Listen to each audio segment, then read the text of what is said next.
What advice would you give to someone who wants to pursue a career similar to yours? Plan and do lots of research.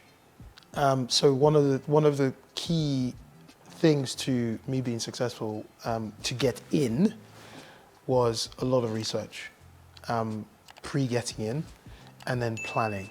So I think that's a big one. I think I as a pre-grad, I applied to 30 companies and I got 3 interview requests. Wow.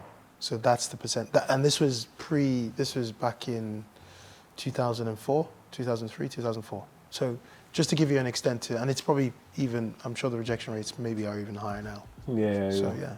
yeah. What would you say is your biggest failure, and how did you learn from it? Biggest failure, not taking a mobility opportunity to go and work in another part of the world. When was that in your career? That was 2009. Before kids? Yes, before kids. Right. I think I should have just taken it. What country was it? I'm a stickler for just kind of keeping things as they are. What country was it? US. New York?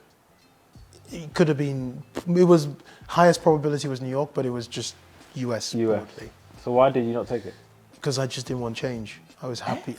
You're an old man in a young man's body. I was happy in the UK, and I did not want any change. You know what? It means your enjoyment was so much that it's like I'm onto a good thing. That's my biggest. The only thing I do now is I advise people that are younger in their careers. If the opportunity comes up, take it for a year, 2, 3, whatever it is. It doesn't need to be. It's not a whole life change. Yeah. But just take the opportunity. You'll learn a lot from it. What would you say to people who are successful, but they are not happy in their careers? A bit of soul searching.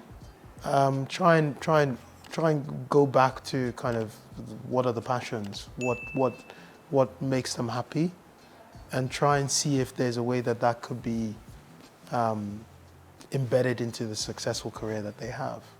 Maybe a changing of the type of clients that they look after, a changing company, or something along those lines. It's a tough one. Okay. But that has to be. When you're in that position, you have to go back to things that you care about and things that you're happy with. So then the big question to that is, would you say someone is successful if they are not happy in their career? No. Personal view, and I'm sure everyone has a different personal view. No. I think you need to be very comfortable, one, about what you do day to day, two, even more importantly, the company that you work for and the values, and again, this is personal to me, the values of the company and what they stand for.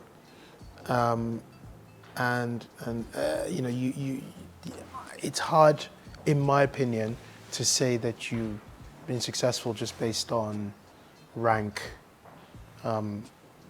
compensation, title, and influence, whatever it might be. I think you have to definitely be happy as an individual as well to say success.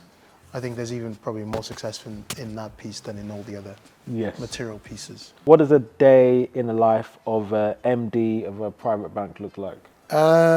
Starts really early. I've got kids, so that's probably why it starts really early.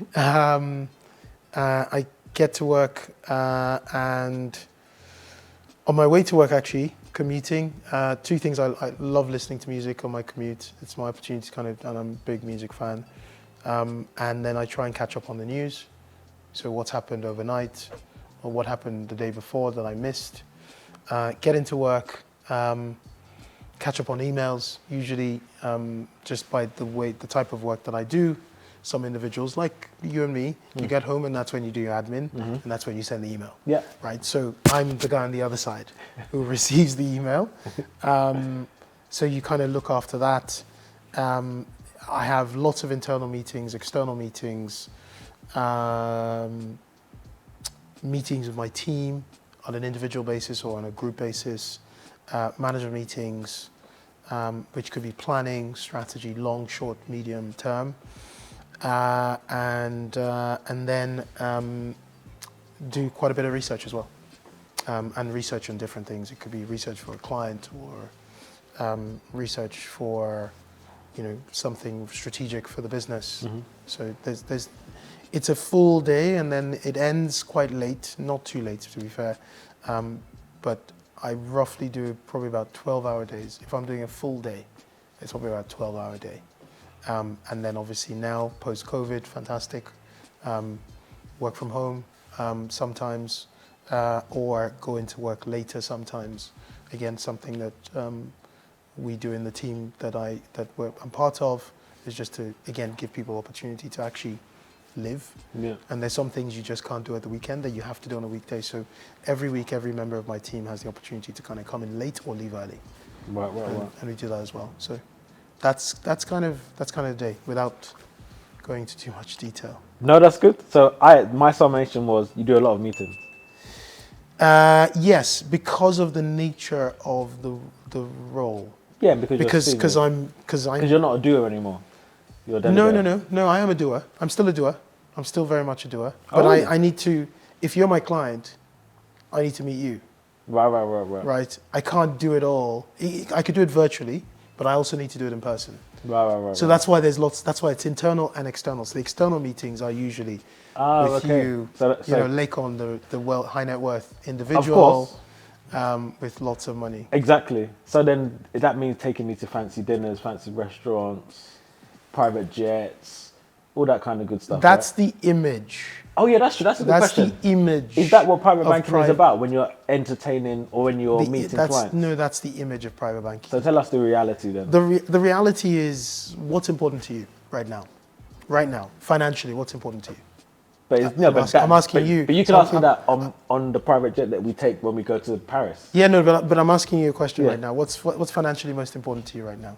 The future. So when am I exiting? Exactly. So that answer is that's what I need to do. So private banking today is really more about that, and spending all the time that we meet talking about that. But where are we meeting is the key, is what I'm trying to Nowhere, your office, our office, No jets. No. Why no jets? No, it's you can have a meeting in the air.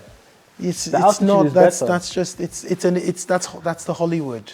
That's the Hollywood. The reality is, and I don't know what used to happen in the past. I joined the career at a certain point, but I think that's just the Hollywood image. I think the reality is, this is what's important to you, and my job is to make sure that we achieve that. In the most basic standard place you can meet, someone's house, someone's office, no 5-star restaurant, no Michelin star, not like some of these shows where we see where they eat this specific fowl where they have to wear a mask because they don't feel bad for eating it. None of that kind of stuff. It's the focus is really what's important to you financially, and then trying to work. Honestly, I love your professionalism. Hollywood. Hollywood. Cool. And then the last question is, how do you balance you pursuing your career and your wife pursuing a career with family? Very, very, very, very tough. And it's one that always needs to go with lots of conversations. You have, there's just, by nature of being in the UK, and I'm being specific to the UK here, you almost have to agree who's pushing harder and who's pushing less, depending on which point you are in your career. And we've had many of those conversations over the years. So it's really, really tough. How did you manage, and have you had to manage taking a back seat for your pursuits, for hers? For hers, we've had those conversations quite a few times, yes, and it's fine because at some point I push and then at some point she pushes, so yes, so there was a point that she was pushing, and it's not necessarily a back seat, it's more just that's the person that should be focused on. If she needs to get to a meeting or needs to work late, you just need to lean in and do what you need to do, even if you prefer her to be home with you, even pre-kids or post-kids, it doesn't really matter. You just need to kind of rein it in and let that go. But it's an important piece to a relationship, and it just constant communication is the only way forward. Forward Think.